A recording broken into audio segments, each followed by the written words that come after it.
Hello दोस्तों, आप सभी का स्वागत है आपके अपने चैनल जॉब एक्सपी पे। तो जिसका था इंतजार वो पल आ गया। ठीक है, आखिरकार इलाहाबाद हाईकोर्ट अपनी नींद से जागा। ठीक है, 1 साल पहले उसने बेचारे ने एआरओ बड़ी मुश्किल से करवाई थी। ठीक, उसके बाद सो गया था, अब वो जाग चुका है। तो जागा भी है, तो मिला है हम लोग को क्या, क्लरिकल का जो आने वाली थी वैकेंसी वो आ चुकी है। ठीक है, आइए देखते हैं क्या क्या है। बहुत सुंदर सा बिल्कुल नोटिफिकेशन बनाया है। ठीक है, अब सुंदरता इसमें है जिससे हमें मतलब है। ठीक है, तो पहले क्या है भैया, रेलिवेंट डेट याद कर लो, क्योंकि इस बार भी बहुत तेजी से काम करने वाला है। ठीक, तो पहला क्या है, 30 अक्टूबर है भैया। 30 अक्टूबर से 13 नवंबर। ठीक, 30 अक्टूबर से 13 नवंबर के बीच में फॉर्म आएगा। ठीक है, मतलब फॉर्म आ चुका है। ठीक, फॉर्म आ चुका है और आपकी लास्ट डेट है 13 नवंबर 2022। ठीक, लास्ट डेट क्या है, 14 नवंबर 2022। ठीक, ये डेट है, आप याद कर लो जब तक फॉर्म ना भरे। ठीक, उसके बाद तो भूल जाना। फिर एक ही डेट याद करना, एग्जामिनेशन वाली। ठीक, वो भी बहुत जल्दी हो जाएगा। तो जूनियर असिस्टेंट और पेड अप्रेंटिस का है, कितने का फॉर्म है, 850 का जनरल। ठीक है, जनरल, ईडब्ल्यूएस या ओबीसी के लिए। एससी एसटी के लिए कितने का है, 650 का। और ये भी बता दूं, ये भैया यूपी का है। ठीक है, अगर बाहर से आ रहे हो तो भाई साहब जनरल में आप ट्रीट कर लिए जाओगे, 850 रुपये आपको देने हैं। ठीक, अब इसमें करेक्शन का भी है, इतनी जल्दी जल्दी में फॉर्म भरोगे तो गलत भी हो सकता है। तो गलत किए हुए फॉर्म को मॉडिफाई कर सकते हो, करेक्ट कर सकते हो, किस किस के कितने टाइम के बीच में। 15 14 को बंद कर देंगे, 15 को फिर खोलेंगे कि भैया जो गलतियां हुई वो सुधार लो। कितने दिन, 2 दिन, 15 नवंबर 2022 और 16 नवंबर 2022। ठीक है, बाकी एडमिट कार्ड आपको जारी कर दिया जाएगा। ठीक है, अब मोड ऑफ एग्जामिनेशन, हमेशा मोड ऑफ एग्जामिनेशन क्या होता है भैया, इलाहाबाद हाई कोर्ट है, अभी तक वो पुराने ख्यालों में चलता है। ठीक है, ऑफलाइन टेस्ट होगा। ठीक है, जिसमें कोई नेगेटिव मार्किंग नहीं होगी। ठीक, जो पास करके जाएंगे वो स्टेज 2 के लिए क्वालिफाई करेंगे। स्टेज 2 में क्या होगा, टाइपिंग होगी हिंदी इंग्लिश की। ठीक है, हिंदी इंग्लिश की टाइपिंग होगी।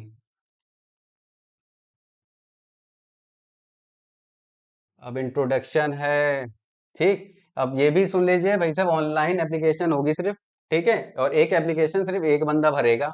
ठीक, एक बंदा 10 एप्लीकेशन नहीं भरे। ठीक, अब वैकेंसीज की बात कर लेते हैं। ठीक है, जूनियर असिस्टेंट। ठीक है, जूनियर असिस्टेंट की टोटल है आपकी 819 पोस्टें। ठीक है, 819 पोस्टें हैं, पे ग्रेड होगा 5200। ठीक, अब इसमें क्वालिफिकेशन भी देखते चलें।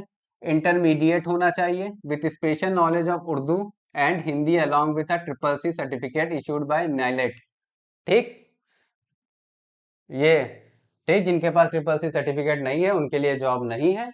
ठीक है, सिंपल सी बात। यहाँ पे इन्होंने कह दिया है कि भैया ट्रिपल सी है। ठीक, जब तक हमारा फॉर्म है तब तक आपके पास ट्रिपल सी होना चाहिए, अगर नहीं है तो आप इसके लिए लायबल नहीं है। ठीक, और टाइपिंग स्पीड भी, अगर आपकी 25 और 30, यानी 25 हिंदी में और 30 इंग्लिश में नहीं है, तब भी आपके लिए थोड़ी सी कम संभावना है। लेकिन वैसे भी एग्जाम के बाद अगर आपके अच्छे नंबर आ रहे हैं तो आप मेहनत करेंगे 1 महीने में। 1 महीना तो वैसे देगा नहीं वो। ठीक है, थोड़ी बहुत अभी से शुरू कर दो, बन जाएगी। ठीक, अब दूसरा है पेड अप्रेंटिस का, इसकी 202 है वैकेंसियां, ये भी 5200 के पेड पे है। इंटरमीडिएट इसने इसमें भी मांगा गया है। ट्रिपल सी सर्टिफिकेट इसमें भी मांग लिया गया है। ठीक है, मतलब अगर जिसका ट्रिपल सी नहीं है तो भाई साहब सॉरी, ये आपके लिए वैकेंसी नहीं है। ठीक, और इसमें भी वही है, 25 वर्ड पर मिनट और 30 वर्ड पर मिनट हिंदी और इंग्लिश की टाइपिंग मांगी गई है। ठीक है, आगे बढ़ते हैं। परसेंटेज ऑफ रिजर्वेशन जैसे पता है आपको, शेड्यूल कास्ट को 21%, शेड्यूल ट्राइब को 2%, ओबीसी को 27 और ईडब्ल्यूएस को 10% और जनरल को कुछ नहीं। ठीक है, परसेंटेज ऑफ रिजर्वेशन वुमेन को 20% है, डिपेंडेंट ऑफ फ्रीडम फाइटर को 2%, एक्स सर्विसमैन को 5% है और फिजिकली हैंडीकैप को 3%, स्पोर्ट्स पर्सन को 1%। ठीक, और देखने लायक और कुछ बात है नहीं। ठीक है, एसेंशियल क्वालिफिकेशन में आपको बता ही दिया। ठीक, अब इसमें clerk, writer, runner, typist, clerk कम टाइपिस्ट, ठीक है, जूनियर असिस्टेंट में ये सब पोस्टें होंगी। ठीक, बाकी तो आपको बता दिया 25-30 का क्या वो है। ठीक, अब प्रेफरेंशियल कैंडिडेट, ये सब क्वालिफिकेशन आप देख लो ना, ये वाली जो जो भी ये जो बोली जाती है ना प्रेफरेंशियल क्वालिफिकेशन, ठीक है, ये तब अप्लाई हो जाती है जब सीट एक हो, दो बंदे एक ही नंबर लेके बैठे हो, तब ये होता है भाई साहब जिसके पास एनसीसी है उसको और ज्यादा प्रेफरेंस दे दो, बाकी को पीछे कर दो, मतलब किसी तरीके से। अब एज लिमिट की बात कर लें। ठीक, मिनिमम एज इसमें बताई गई 18 साल। ठीक है, मिनिमम 18 साल होनी चाहिए, मैक्सिमम 40 इयर्स। ठीक है, ठीक, on the first date of July, मतलब ठीक, जुलाई का मतलब इन्होंने आधार माना है 1 जुलाई 2022 को। ठीक है, अब इन्होंने ये भी लिख दिया भैया 2 जुलाई 1982 से पहले वाले फॉर्म ना भरें। ठीक है, और 1 जुलाई 2004 के बाद वाले ना फॉर्म भरें। ठीक है, अब भाई अपर एज लिमिट, ठीक है, अब जैसे एससी एसटी होता है 5 साल का उसको मिलता है। ठीक, लेकिन ये सिर्फ किसके लिए, स्टेट ऑफ उत्तर प्रदेश, मतलब आप उत्तर प्रदेश के हैं नागरिक तब तो ये आपको मिलेगा। अगर आप कहीं और स्टेट से हैं और यहाँ फॉर्म भर रहे हैं तो आपको रिजर्व कैटेगरी का में नहीं, अनरिजर्व में काउंट कर लिया जाएगा। ठीक है, तो हमेशा याद रखो भैया, यहाँ पे जिसको रिजर्वेशन मिलेगा वो यूपी का होना चाहिए। ठीक, ओबीसी को भैया 3 साल, एक्स सर्विसमैन को 30 साल। ठीक है,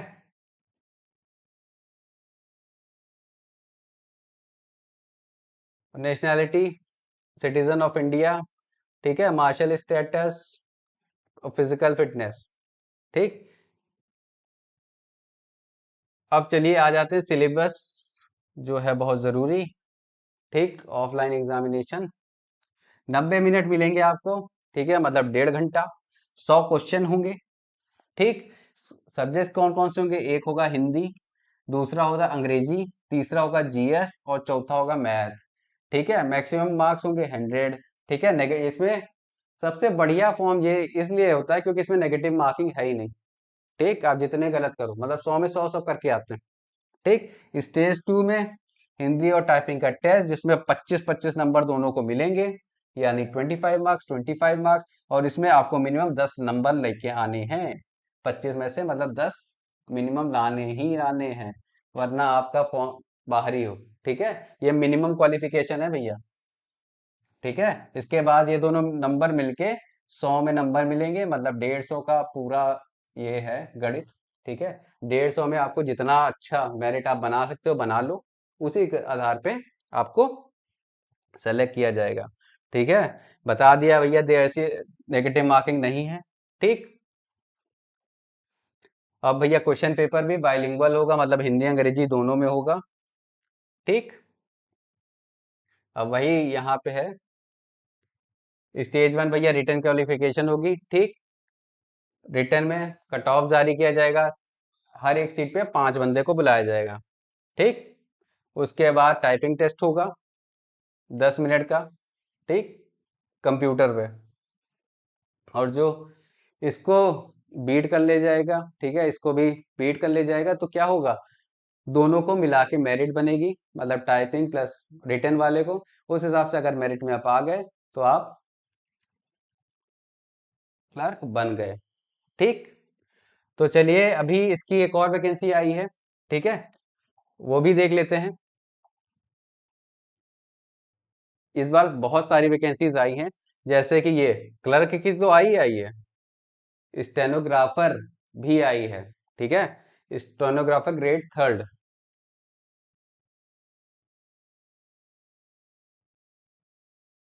अब इसमें क्या है, इसमें कोई खास बात नहीं है, सेम चीज वही है। ठीक है, क्योंकि वैकेंसी एक ही अथॉरिटी वो कर रही है, तो क्या है, वही 30 अक्टूबर से 13 नवंबर के बीच में फॉर्म भर दीजिएगा। लास्ट डे 14 नवंबर है। ठीक है, अब इसमें सबसे बड़ी बात जो इम्पोर्टेंट है, स्टेनोग्राफर ग्रेड 3 के लिए आपको देने होंगे 1,000 रुपए जनरल, मतलब एप्लीकेशन फीस है इसकी 1,000 रुपए। ठीक है, ये ध्यान रखना। ये है यहाँ पे, ये है। ठीक है, जनरल UR EWS OBC 1,000 रुपए।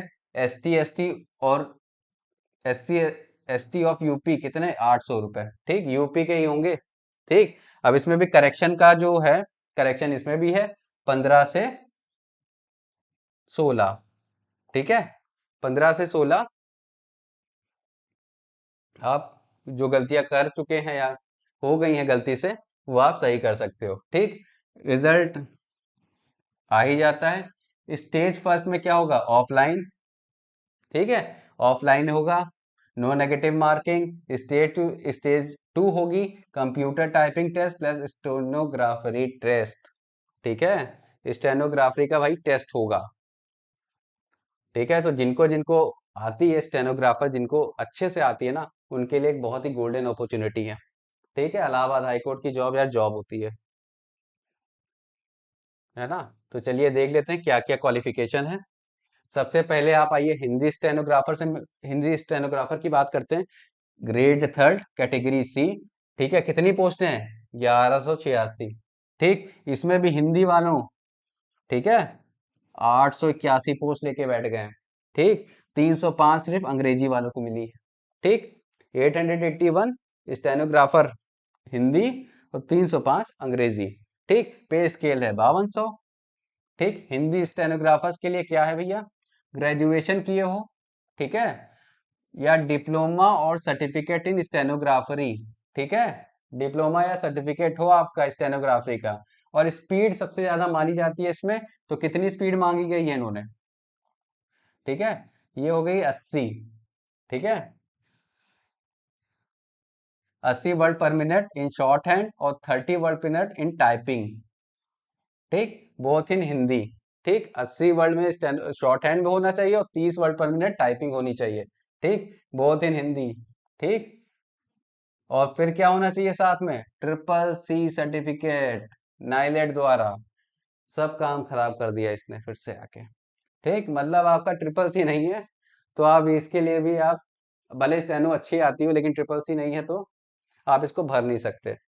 ठीक, तो मिनिमम क्वालिफिकेशन मतलब इसेंशियल है भैया, CCC होना ही चाहिए। ठीक, 80 वर्ड पर मिनट शॉर्ट हैंड होना चाहिए, 30 वर्ड पर मिनट टाइपिंग होनी चाहिए। ठीक, इंग्लिश की बात करें तो ग्रेजुएशन सेम है, डिप्लोमा या सर्टिफिकेट स्टेनोग्राफी का। ठीक है, स्टेनोग्राफी का, और 100 वर्ड पर मिनट। ठीक, और 40 वर्ड पर मिनट टाइपिंग, मतलब शॉर्ट हैंड में आपका 100 वर्ड पर मिनट होना चाहिए और टाइपिंग कितनी, 40 वर्ड पर मिनट। ठीक, अब इसमें भी क्या है, CCC भैया इसमें भी अनिवार्य है। ठीक है, CCC इसमें भी अनिवार्य है। ठीक, यानी इसमें देखने की सिर्फ तीन दो बातें थी। एक तो एप्लीकेशन फीस, ठीक है, जो 1,000 रुपए है। ठीक है, जनरल के लिए। बाकी एलिजिबिलिटी क्राइटेरिया क्या है, ठीक है, क्या क्या मांगा है भैया, क्वालिफिकेशन क्या क्या होनी चाहिए तब आप ये फॉर्म भरेंगे। ठीक, तो हिंदी आपको समझ में आ गया होगा। तो चलिए इसमें एक और वैकेंसी आई है, उसके बारे में भी डिस्कस कर लेते हैं। ठीक है, इस बार पूरे जोश में आया है इलाहाबाद हाई कोर्ट। ठीक है, ठीक, SSC वैसे ही जोश में आया हुआ है, तो अब इस बार इलाहाबाद हाई कोर्ट की बारी थी। ठीक, तो यह और वैकेंसी देखने को मिलती है हमें, advertisement for category D. D cadre की भी पोस्टें आई हैं। अभी तक हमने किसको डिस्कस किया था, सी पोस्टें। सी में कौन कौन सी थी, जूनियर क्लर्क की थी और स्टेनोग्राफर की थी। अब है कैटेगरी डी। ठीक, अब कैटेगरी डी में हमें पोस्टें देखने को मिलेंगी। अब एक और बार रिवाइज करवा दूं आपको। ठीक है, ऑनलाइन ऑनलाइन रजिस्ट्रेशन इसके शुरू हो चुके हैं, जो है 30 अक्टूबर से, और लास्ट डेट क्या है, 13 नवंबर तक। ठीक है, रजिस्ट्रेशन की। ठीक है, successful transaction of application fees क्या है, 14 नवंबर, मतलब लास्ट 14। इसका ध्यान रखना, इससे पहले ही कर देना। ठीक है, अब एप्लीकेशन जो गलत वलत होगा 15-16 को करनी है चेंज। ठीक है, अगर गलत हुआ तो उसका करेक्शन कब करना है, 15-16 2 दिन दिया है। ठीक, अब इसका एप्लीकेशन फीस हम बता देते हैं, 800 रुपए जनरल के लिए है, EWS OBC, और SC ST और UP के लिए है 600 रुपए। ठीक, 800 600। ठीक, 800 रुपीज और 600 रुपीज। ठीक, अब इसमें कैटेगरी डी में कौन कौन सी पोस्टें हैं? ठीक, एक है tubewell operator, cum electrician, process server, orderly, peon, office peon, फराश, चौकीदार, वाटरमैन, स्वीपर, माली, कूली, भिस्ती, लिफ्टमैन, स्वीपर कम फराश। ठीक है, वैकेंसीज बहुत हैं इसमें। ठीक, जैसे आपको बताया कि आप कोई भी अगर गलती कर लेते हैं, वैसे करिएगा नहीं, करते हैं तो आपको 2 दिन दिए जाते हैं उसको सुधारने के। ठीक है, क्योंकि सुधारने में भी पैसे लगते हैं। ठीक, मोड ऑफ एग्जामिनेशन क्या होगा? मोड ऑफ एग्जामिनेशन वही होगा जो सबके साथ हो रहा था। ठीक है, ऑफलाइन एग्जामिनेशन होगा। अब उसमें क्या क्या सब्जेक्ट्स होंगे? जनरल स्टडीज होगा, इंग्लिश हिंदी होगी और मैथ होगी। ठीक, अब स्टेज 2 के लिए ना शॉर्टलिस्ट जो लोग होंगे ना, जो शॉर्टलिस्ट किए जाएंगे, ठीक है, उनका दोबारा टेस्ट होगा। क्या क्या होगा उसमें? General studies, English Hindi, mathematics. मतलब यहाँ पे भैया दो है। ठीक है, दो टाइप का टेस्ट है। पहले स्टेज 1, ठीक, स्टेज 1 क्लियर करके गए तो ये जैसे आप मान लीजिए ये प्रीलिम्स है आपका। ठीक है, और ये मेंस हो गया। ठीक, अब ये प्रीलिम्स है हो गया, ये मेंस हो गया। ठीक, अगर मेंस आपने क्लियर कर दिया, नौकरी आपकी। ठीक, अब एज देख लेते हैं। ठीक है, आइए वैकेंसीज के बारे में भी देख लेते हैं। ये सारी वैकेंसीज हैं। ठीक है, tubewell operator, electrician category D, process, ठीक है, ऑर्डरली, प्यून, चौकीदार, स्वीपर कम फर्स्ट। ठीक, कितनी वैकेंसी है? 1700, एक कम 1700। इसने भी टीडीएस काट दिया। ठीक, 1700 वैकेंसीज आपको देखने को मिल रही हैं। ठीक है, पे स्केल 5200 है। ठीक है, ग्रेड पे 1800 है। ठीक, इसेंशियल क्वालिफिकेशन क्या है इनकी? Junior high school. ठीक है, जूनियर हाई स्कूल मतलब क्लास 8 आपने करा हो। 1 ईयर सर्टिफिकेट, ठीक, आईटीआई का सर्टिफिकेट हो आपका। ठीक, प्रोसेस सर्वर के लिए 10वीं पास जरूरी है। मतलब ये प्रोसेस सर्वर के लिए आपको 10वीं पास होना जरूरी है। ठीक, और प्यून के लिए आपको क्लास 8 पास होना चाहिए। चौकीदार, वाटरमैन, स्वीपर, माली, कूली और भिस्ती के लिए आपको जूनियर हाई स्कूल।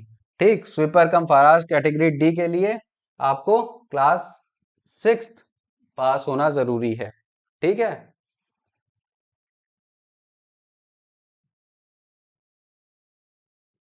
ये रिजर्वेशन है जो सबको मिलता है। ठीक है, इसके बारे में डिस्कस नहीं करेंगे, वैसे भी एक बार कर चुका हूँ। ठीक है, अब एज एलिजिबिलिटी क्राइटेरिया देख लिया जाए। ठीक, वो अभी डिस्कस किया गया था, फिर से रिपीट कर देता हूँ। Tubewell well operator cum electrician के लिए जूनियर हाई स्कूल मतलब क्लास 8 अगर पास हो। ठीक है, इंसेंशियल है भी, अगर नहीं है इसेंशियल है, ये होना ही चाहिए। Class 8, 1 year ITI. ठीक है, 1 साल का आईटीआई का डिप्लोमा, ठीक, आईटीआई का, ठीक, ट्रेनिंग इंस्टीट्यूट का। प्रोसेस सर्विस के लिए 10वीं पास होना जरूरी है। ठीक है, प्यून के लिए जूनियर हाई स्कूल मतलब 8वीं पास होना जरूरी है। चौकीदार, ठीक है, वाटरमैन के लिए 8वीं पास होना जरूरी है। स्वीपर के लिए 6वीं पास। ठीक, कैंडिडेट क्या है? 18 साल का होना चाहिए मिनिमम और 40 साल का होना चाहिए मैक्सिमम। ठीक, 18 से 40 साल के बीच का। अपर एज लिमिट 5 साल की एससी एसटी के लिए। ठीक है, लेकिन ये सिर्फ और सिर्फ यूपी के लिए है, तो यूपी वाले ही सिर्फ इस चीज का लाभ उठा पाएंगे। अदर स्टेट का कोई भी अगर भरता है तो उसमें जनरल ट्रीट कर लिया जाएगा। ठीक है, वैसे बहुत लंबी रेंज दी है एज की, तो उसमें ज्यादा कोई फर्क नहीं पड़ेगा। ठीक है, अब चलिए ये भी डिस्कस कर लेते हैं क्या पैटर्न रहेगा। 90 मिनट। ठीक है, 90 मिनट, 100 क्वेश्चन। ठीक है, कोई नेगेटिव मार्किंग नहीं। सब्जेक्ट क्या रहेंगे? Hindi, English, GS, math, 100 number की। ठीक है, अब स्टेज 2 भी यही रहेगा। ठीक है, मैंने क्या कहा था, ये आपका प्रीलिम्स हो जाएगा, ये हो जाएगा मेंस। ठीक है, नेगेटिव मार्किंग नहीं होती है तो लोग 100 में 100 करके आते हैं। ठीक, 100 नंबर का पेपर होगा दोनों। ठीक, 100 100 नंबर के। अब जो दोनों में क्वालिफाई कर जाएगा, अच्छी मेरिट में आ जाएगा, वो नौकरी का हकदार होगा। तो चलिए आप सभी को मैंने बता दिया, क्लर्क का, स्टेनोग्राफर का और ग्रुप डी पोस्टे का जो इलाहाबाद हाई कोर्ट में आई हैं। तो आई होप आप सबको ये कुछ वर्थफुल लग रहा हो। ठीक है, अगर वर्थफुल लग रहा है तो ये की क्लासेस हम ज्ञान एक्सपी जो हमारा चैनल है उस पर जरूर करेंगे। ठीक है, कोशिश रहेगी कि आपको बेहतर से बेहतर कंटेंट प्रोवाइड करें ताकि आपका उस कंटेंट से अच्छा एग्जाम निकले। ठीक है, तब तक के लिए साथ बने रहिए। ठीक है, साथ मेहनत करेंगे, साथ सफल होंगे। चलिए मिलते हैं अगले वीडियो में। धन्यवाद।